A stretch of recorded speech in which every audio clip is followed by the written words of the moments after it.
I've been telling you about. To help with finances in these early, very hard-up days in Allahabad, my parents took in an Asiatic language professor from the university as a lodger until he found permanent accommodation in the city. Although he only stayed with the family for a short time, this was to have a great influence on my life as it coincided with the time I began to understand speech. At the time of my birth, it had been a quite fashionable notion to have a child taught Hindi or Urdu as a first language, in the belief that acquiring English thereafter as a second language would mean that the child could be taught English in its purest form and with a more adult perception of language structure. Also, of course, fluent Hindi or Urdu would be a very useful tool in the new India in which the child was to grow up. In my case, at first this was a light-hearted experiment, begun responsibly with the help of the professor. I was to be taught Urdu in its purest classical form by this elderly scholar, a language which sounded rather quaint and stilted to modern Urdu speakers. The equivalent in English would be of the "pray take a seat, my good fellow" style. The professor suggested that in order to make my acquisition of the language easier, I should only be spoken to in Urdu, even by my parents. The linguistic experiment would almost certainly have been abandoned after the professor left to take up lodging elsewhere. But my baby sister Boo's illness, which left much of my care in the hands of the servants, made it more convenient to allow the situation to continue. As a result, I spoke Urdu almost exclusively for the next 3 years. Hazel, that's her mother, like all permanently domiciled Europeans, that's what they call themselves, not Anglo-Indians, spoke some Urdu and Hindi, so she was able to communicate with me, and it was not therefore seen as a problem.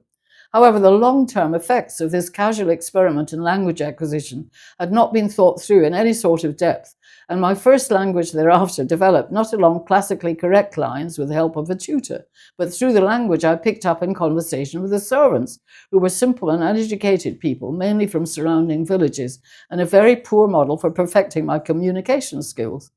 Fortunately for my parents, they knew nothing of the sort of conversations I would overhear or take part in as I grew old enough to play on the veranda. These consisted of hair-raising gossip with the ayah about the European neighbours' households, some of whom were familiar to me, teasing suggestions rich in innuendo, and ribald exchanges between the Mali and sweeper regarding their exploits in the night before at the nautch girls in the brothels in the bazaars. I listened with innocent enjoyment to the tales of the carefree friendships and easy generosity of life in the bazaars. Quote, "She was beautiful and she was entertaining, so I gave her extra money," the Mali would say, and the bearer would laughingly retort that he too would visit her the same night, presumably also to give her money and be entertained by her.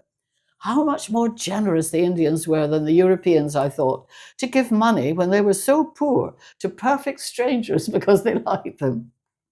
As a tiny child, I was given an extraordinary amount of freedom to wander, which I loved to do.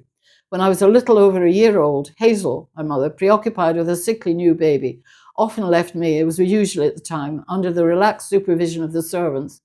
And since my propensity to explore was evident from my crawling days, Hazel every day pinned a small bunch of bells onto my jihangias, which are loose bloomers, so that my tinkling progress around the property could be monitored. When I was a little older, the ayah bought a pair of tiny jangling anklets for me to wear, the sort of anklets worn by dancing girls in the bazaar. And as long as the bells on these could be heard, everyone knew I was near at hand. If the bells were silent, I was either asleep, up to quiet mischief, or had gone off the property, in which case steps were taken to fetch me back. Just